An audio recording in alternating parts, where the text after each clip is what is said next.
Hey guys, it's Lohpally here with another video, and today we're going to be doing our power rankings for the NA LCS for 2021. For the most part, these are pretty much all confirmed, if not mostly confirmed, for all of the changes for the teams, as you've kind of got seen right here. So maybe there's some last minute adjustments, but I'm not really convinced that there will be a lot of changes. So we will be kind of doing a referendum on this for this Reddit thread for what's going on for the NA LCS. I was here. Yes, you were here. All right, cool. So the way we're going to do the format for the tier list, or like the power rankings, is I'm going to go over where I think all of the teams are in terms of just relative placings. But we're going to do it from bottom to top is how we'll end up doing it. What I want to do is immediately like jam things into like a subsection and then kind of adjust based on that. And then I'm going to go over the team strengths, weaknesses, concerns, etc. Thing to note though, this is the first time we've had one full season.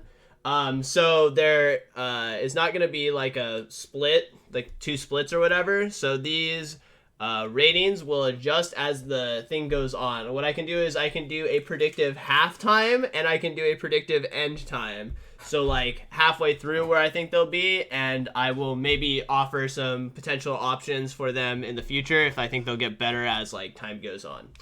Okay, so let's jump into it, right? So let's start with let's just start with the 8 through 10s, okay? So the 8 through 10s. So thing to note that happened in the LCS this split is that money went down. You know, there's a lot less money going on when it comes to the income for a lot of the teams, especially teams that were tied directly to like sports teams. So things like GGS, IMT was going on a budget roster too. Dignitas lost some funding, etc. So because of that, we have a lot of very standout-ish, not great teams. Maybe you want to call them developmental teams. I'm not crazy about calling them that. I would just say generally not good teams. And that's what we're going to start with, which is the relegation zones. We have our 8 through 10. So this will have pretty much all the inexperienced teams in here. So we're going to have IMT, and we were going to have GGS in the relegation zone for the most part. These are going to be kind of like the huge standout-ish, not great teams. So for IMT, we have Revenge, Xerxes, Insanity, Reyes, and Destiny. And then for GGS, they have Niles, Iconic or Rosethorn, a Blaze Olive, Stixay, and Newbie. So let's start with GGS, honestly, because I feel like this team is the 10th place team, GGS in general. I look at this roster and go, okay, so you have all minimum salary players who, in my opinion, don't deserve to be in LCS. I actually genuinely believe that a lot of the players that are going to be on the GGS roster are not good enough and don't belong in LCS whatsoever. Stixay has had pretty much a stint of basically being incredibly weak going forward. And the only time that I felt like he may have been elo held on CLG was really when he played with Biofrost, but the laning stats were really good. But outside of that, his out laning phase has kind of been pretty abysmal, and he's not been doing that great. Maybe a Blaze Olive is a name that some people could get excited about because he's been playing Academy for a couple of years, and now he's finally got his chance to shine. I think a Blaze Olive runs into a lot of champion pool problems. He seems like basically only a mage player, and as of currently, the best mid laners are all not mages for the most part. Things like Echo, Fizz, things that use the Scythe and have a lot of dueling, Galio, etc. There's a lot of melee mids actually that are incredibly popular. A Blaze Olive doesn't play these champions very well at all. Next, we'll move over into kind of like the jungle position, which is Iconic and Rosethorn. Neither of these players have any competitive experience. And I include Rosethorn because for GGS, they basically have like not great players. So talking about their academy players for a decent amount of it does matter a lot. So yeah, I have a lot of problems. Jungle is probably the harshest role to go from go into competitive from solo queue-esque. I know Iconics played on some teams, but most of those teams were not that great, and neither was he, playing in the amateur rosters, so he will struggle a lot, and I don't think that a Blazolov has much of a leadership voice to kind of navigate and, guide Iconic. I feel like one of these two roles needed to be maybe a bigger spender, or maybe someone who's older, more experienced, etc., so they could help the other person. Next is Niles and Tally. So Tally is a top laner from OS. He played actually with me in the Echo Fox boot camp like 3 years ago or whatever. I felt like he had a lot of champion problems too. He was basically only a carry player for the most part. I've watched Niles in Collegiate and in Scouting Grounds. I felt like this player needs a lot of resources the entire game, but doesn't actually carry that well with him. This team will probably be built around Niles, and I don't actually feel like Niles is good enough to carry even when he has leads. It's not like getting a lead for old Hooney or someone else like that. It just feels like in general there's not really a lot of carry power on this team at all. I also watched a decent amount of the Latin America, which is where Newbie comes from, and in general he seemed worse than most academy support. So having him play in LCS, where I think actually the support pool is kind of starting to get stacked up, means that he's just going to get run over pretty much all the time, and Stixxay has not been a great addition to the team anyway, and he doesn't strike me as someone who has a leadership voice that can really help guide and coordinate and communicate with his team. This is why this team basically comes in at number 10. You should expect them to basically lose every game. This team won't look good for a long period of time. Most people will just claim that it's a developmental year for them.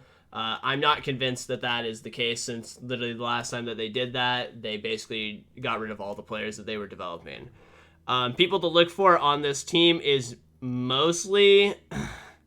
I'm kind of interested in the jungles, and I want to see if Niles can step up. But I feel like a lot of these players are a lot more capped than people realize, despite the fact that they're maybe a little bit inexperienced. Iconic and Rosethorn will probably rotate back and forth, to be honest. I wouldn't be surprised if they actually bounce back and forth between their jungle pool, between their academy. So this team will probably do a lot of player swapping between their academy and their LCS, because there's not any standout-ish, more better than another person kind of deal. Okay. So then, same thing with kind of IMT. They have a lot of players that are either known quantities, not that great, or developmental projects. So for this one, we have Revenge and Tapoon. Revenge will be the starter for the LCS. I watched a lot of his FlyQuest games. Not impressive at all. He mostly played on kind of like a last place team for the most part, and kind of wasn't that great. So he has a lot of improvement to make. I don't really care that he got rank 1 in NA solo queue. That doesn't really mean anything in the grand scheme of things. That only reinforces what I already thought, which is that he's really great at beating up on people that are worse than him. And the top lane pool is actually getting pretty good nowadays. So I'm not really sure who he's supposed to beat on. Hooney, Haunter, Fudge, maybe? I don't know. We have Alfari now in this someday. Licorice, Impact. Like, you kind of see me listing a lot of the players, and it's really problematic in terms of having good enough players to basically run over or carry from. One second. After that, Xerxes comes over. I think this is probably their best pickup, but I'm kind of curious as to why. It seems kind of weird. I'm hoping that Xerxes, with his experience, can actually spread some of his experience and help elevate and bring up the level of other players on his team. This is why I wasn't a big fan of like the Iconic and a Blaze Olive. I feel like mid jungle is basically the most broken role combo that's always been in pro play. I think it'll be exasperated with how the items have currently come along. And I think that having someone who has experience that can help level up your development players is really, really important. I'm happy to see Insanity back. I think that he played reasonably well considering his situations. Wish him the best of luck. Biggest problem with Insanity, though, is he plays too much on his mechanics and not enough on his brain. He tries to basically dodge every skill shot and mechanically outplay people all the time, and he's kind of leaned on that skill for way too long, and I feel like he's developed a lot of really bad habits. After that, I'm going to be honest with you, I don't know their bot lane. Raze and Destiny, I think Destiny is from OS, and I don't know who Raze is. I feel like for the most part, I'm pretty well tapped into most of the ecosystem in LCS and like pro players in general. So if I don't recognize your name, most of the time you're usually not going to be a good player. So I'm kind of going off of that as their bottom lane. I'm curious to see what they might actually have for systems. I feel like this team could actually like develop towards maybe a middle of the pack skill level team, even if like they're still 8th or 9th place, but like they're competitive with the middle of the pack teams. This team actually makes more sense on paper to me than the GGS one. GGS one just screams we have no money, so just get players that will sign min salary contracts. So these teams will be pretty disappointing for me to watch, and I'll probably actively avoid any games viewing experience-wise if they're playing. Okay, so then we have kind of like... they're kind of between most of these teams, which is the 8th place team, which I would have as Dignitas. And the reason why it's like between the relegation and middle of the pack is because they have some experienced players, but for the most part, like even their experienced players aren't super great. Like Fake God is experienced. Fake God and Dardoch like don't bring inspiration to me when it comes to their skill level.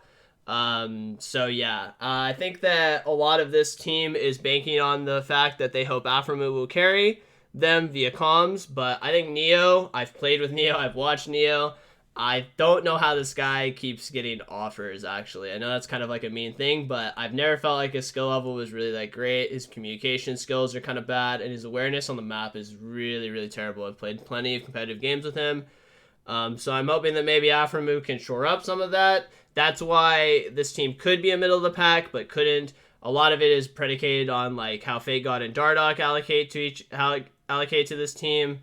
Sligo is back in LCS, but I actually think that this is probably the best time for Sligo to integrate into LCS because there's a lot of lower skilled or experimental or newer faces in the mid lane, so there's a good chance that he doesn't get run over all the time, whereas previously there were so many imports that he was just going to always look like the worst player in the game. So this is like a good development year for someone like Sligo and Neo. But yeah, this team could develop to the point where like they're middle of the pack skill level, but I'm like half and half on it. So this is like my 8th place team, but regardless, like they're kind of between the two of these. So then next we have kind of the middle of the pack, right? We have 4, 5, and 6, which are going to be as follows. These to me were the hardest ones to kind of jumble together because one or two wins or like a little bit of a good thing going well or a bad thing going bad kind of makes each of these teams swing a little bit. So to me, the way I would set it up is EG, FlyQuest, and then 100 Thieves. I think most people would... oh, did I forget 7? Oh, I don't have eyes. 10th, 9th, okay. See, that's why I should just write it, because I'm just dumb. Okay, and then 7th, sorry. What team did I miss?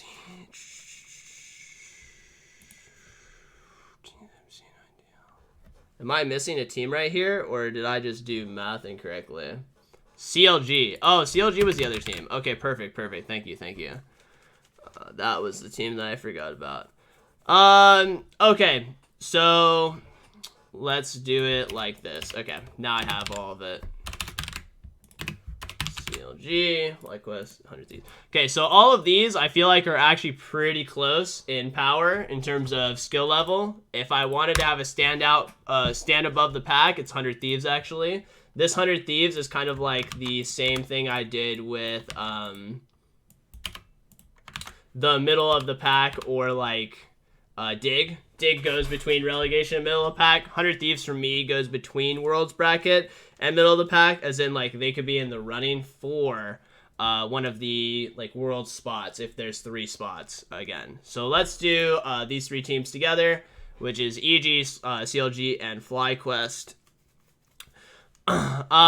So most important thing to note is I am predicting at the end of the year. I am not predicting at the middle of the split. That means that I think that some of these teams will be not in the spots that I currently predict, but will end there because I think that their peak or potential is higher than maybe their starting points. So that's important to note, and we'll kind of jump into it because of that.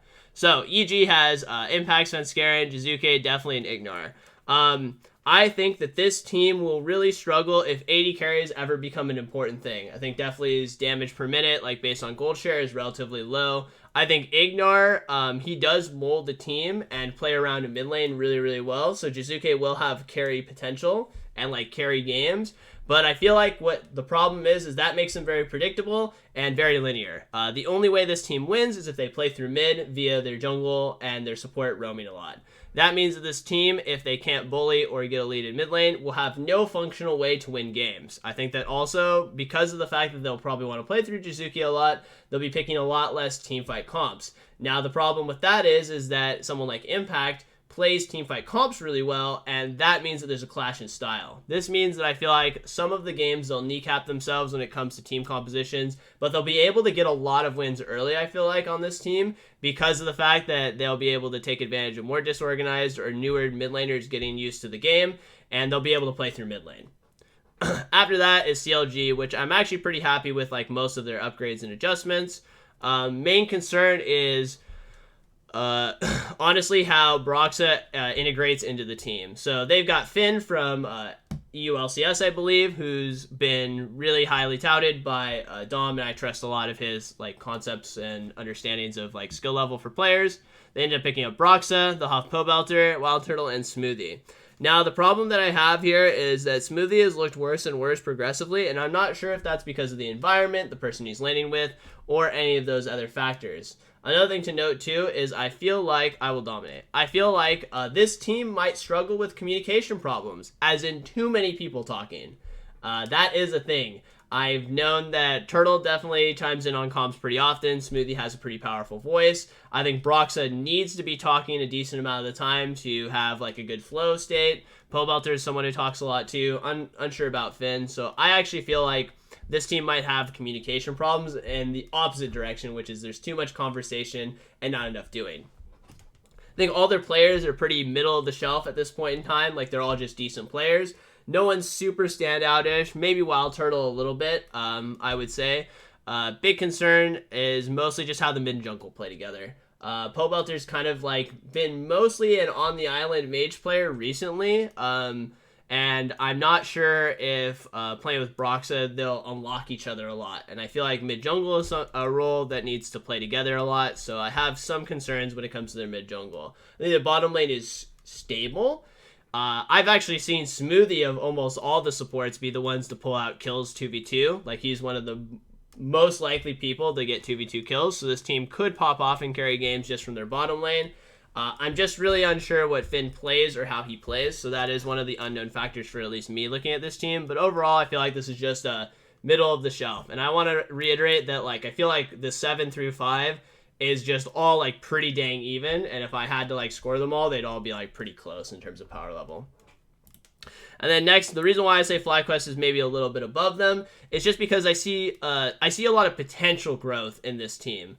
So this team is going to have Licorice, Josito, Palafox, Johnson, and Diamond. So it has a lot of like the, I don't want to say up and coming, but like that's probably the best way to describe it. Players like Johnson, Diamond, and Palafox. So this team has like a really high ceiling if they, pick up on a lot of things and they have a lot of time to grow. I think this team will actually do okay to not that great at the start, but I think as they get allocated to how each other wants to play, develop a distinct style, etc., I think this team will do really well. Plus, Palafox is actually someone who's a very good playmaker and space opener. So I think Palafox is going to be good by the end of the year. I think people will be pleasantly surprised by Palafox, and if I had to say any of the new mid laners coming in, Palafox is the one to watch for the most part.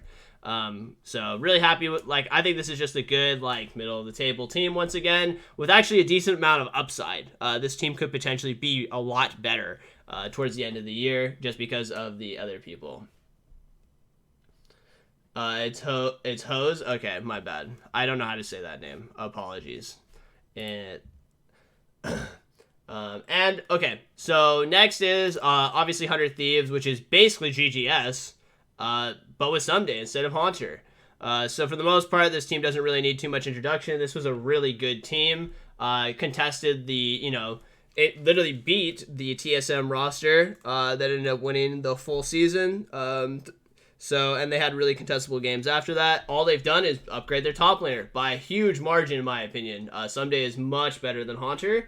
So I think that this team is a team, once again, that can just basically contest world spots. I think that maybe they end 4th, but I think that if you told me that they also got like the 3rd seed for Worlds, totally reasonable. That's why I kind of put them between the two brackets. Overall, I mean, it's really great that at least if GGS couldn't afford them, that they gave them a good home and an upgraded top laner. Very awesome. Looking forward to how this team goes. So next we'll do 1 through 3, right? So so number 3 for me is going to be TSM. Now, the reason why I think TSM will be number 3 is because they have a really star-studded roster on paper. It sounds really great, but I'm concerned about their systems. I'm concerned how this team interacts with each other, powers each other up, plays off of each other, etc. So the reason I have problems with this is that Spica's been playing on a team with an LCS mid laner that's told them a lot of what to do and how to do it and communicate with him and play through him, which is Bjergsen. And now he's going to be playing with a mid laner, and that's how he developed, by the way, for the most part. And now he's going to be playing with a mid laner that doesn't want pressure, and you don't play through him. He's a rock that sits there and is immovable, and then he carries team fights for you late game. So I'm scared that this team might slow down a lot and not play nearly as fast and loose and aggressive, and I think that will handicap Spica a lot. One benefit is that Huni is joining the team, and Huni is someone, for greater or worse, plays well when people play through him, so maybe because Power of Evil doesn't need resources, it'll be easier to play through the top lane. But for people who've been on the stream before, I feel like Lost is really the X factor for this team. How well he acclimates to the team, how well he can be unlocked. I think when Lost can play really, really aggressively and really, really like fast and loose, he's a supremely good player, and a lot of this is about how much space his team buys him to like carry a lot of team fights. But this could also fall flat on their face. Maybe him and Sword Art just don't connect well. Maybe Sword Art is super overrated. Maybe Sword Art doesn't understand English enough. There's a lot of like random factors that make me really uncomfortable, even though I kind of like the roster on paper, to say that outside of like top 3, I'd be really surprised if they cracked the 2 or the first. This is the team, by the way, that I could also easily see them losing to 100 Thieves and not having the world spot. All right. So then we'll come in at number 2, which kind of gives away number 1, right? Which is going to be C9. And then I think TL will actually be number 1. And the reason why C9 comes in at number 2, even though they did end up picking up perks, and I'm sure that's super hype for a lot of people, I genuinely feel like the fudge change kind of confused me a lot. Even if maybe it's just like it does work out, I think at best you get a side grade here. They do upgrade their mid laner a lot, but to be completely fair, Niski was playing super well in the early start of the season. Yes, he did fall off. So that makes me also concerned that maybe Blabber has problems with falling off once he does too well in the early stages of the games. Also, this team just had like really bad reads on a lot of things. I know they've upgraded a lot of their staff, and they have like a pretty star-studded roster when it comes to actually staff members. But I just can't give them the number 1 spot because I'm just way too hyped about how TL adjusted their team, and I feel like the C9 of spring versus summer makes me really hesitant to bet all odds on just like a perks change for them to somehow get it together where they're first the entire time. This team has already shown that their players tend to fall off, especially if they're doing well in the early stages. So maybe this team starts really hot. Maybe they're first the entire half of the split. But I could easily see them ending not first for sure. And then, obviously coming in at number 1, because we've done everything else, is going to be TL. TL basically just power upgraded almost all of the roles that they swapped out. Alfari is a huge addition to this team. Gives them actually another carry threat to play through, but he's also a solid rock whenever he needs to be. And I think the Santorin pickup is really the most important. I actually felt like at points in time, Santorin was the best jungler in the entire league, even competing with... there were times where I thought maybe Santorin was better than Blabber, even when Blabber was on, like when they were winning all of spring. And I think that's a testament to how good Santorin is. And it was really great. You can even see like a lot of his prowess in like the first Lilia game that he played, where he invaded all the wraiths and kept Blabber to like level 2 for a long period of time. This guy knows how to jungle. This guy is very good at jungling. And I think having a really stacked roster around him, all of his lanes are super powerhouses and have good communicative skills, just totally unlocks Santorin, and in turn, he does a good job of then turning his lead into advantages for other teams. I think this team in general just has my #1 spot. I would be really surprised, actually, if they basically weren't #1. If they were anything less than #2, it would be confusing to me. And so this team, for the most part, didn't really change except for upgrading pieces that I think just needed upgrades in a lot of cases. So I'm super excited for this roster. This team can play through all 3 lanes. And with Core JJ at the helm, I feel like this team is just going to be a cut above the rest. Thing to note, too, though, for NA LCS is there's going to be these 4 teams. I think will be exciting to watch once you're past the middle of the season. These teams will have good games against each other, but not great games, I think, against the top 3 or 4. And I will personally not enjoy watching most of the games in these in the relegation zone. Anyway, guys, I hope you guys enjoyed this video. Don't forget to like, subscribe, and comment in the section below, and hit that bell and whistle. I'll see you next time. Peace.